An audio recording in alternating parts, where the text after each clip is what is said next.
We're always working for you here at WMAR, and every February we take the time to highlight the history makers of the past and those who are making history today.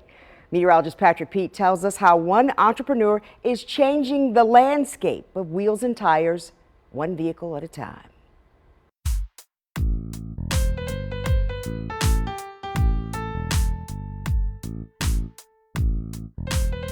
Hottest thing in right now mostly is pretty much off-road wheels, so everybody's going into... From a teen, Larry was a big fan of basketball.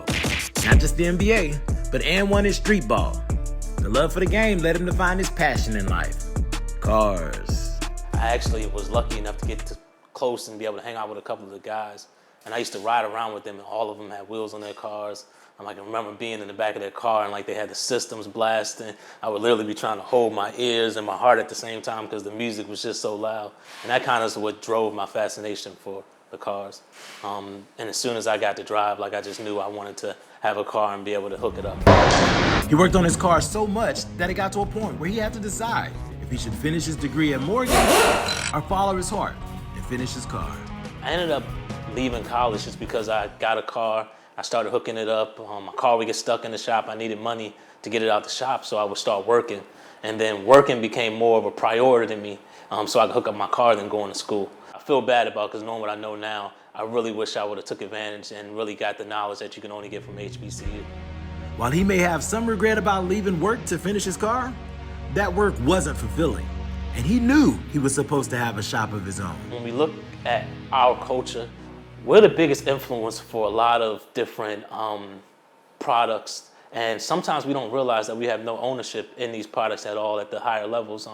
When you look at wheels and tires, a lot of the owners of these brands and these manufacturers, even the distributors, there's not too many black people, really any at all. So even when I started my wheel line, at first when I started, I thought I was the only black person or the first black person to ever start a wheel line. Nobody really has ever thought to go up the ownership chain and actually, instead of owning a shop and selling wheels to customers, to say, hey, I'm gonna fly to China and I'm gonna sit down and I'm gonna get my own wheels manufactured and own the whole vertical supply chain.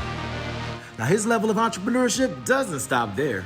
So my tech startup is called Wheel Connects, and basically what's happened is I've been in this industry so long that I've kind of seen certain inefficiencies that I believe that we can solve. One of those is if you come into my shop and you want to buy a set of wheels, I literally have to call 10 different distributors or hop on 10 different inventory sheets to be able to see what's out there.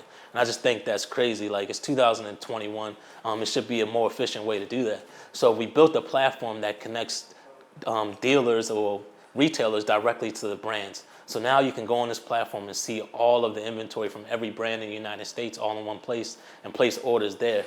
And we built this to empower the retailers. As his passion for wheels continues to grow, so does his passion for the startup world.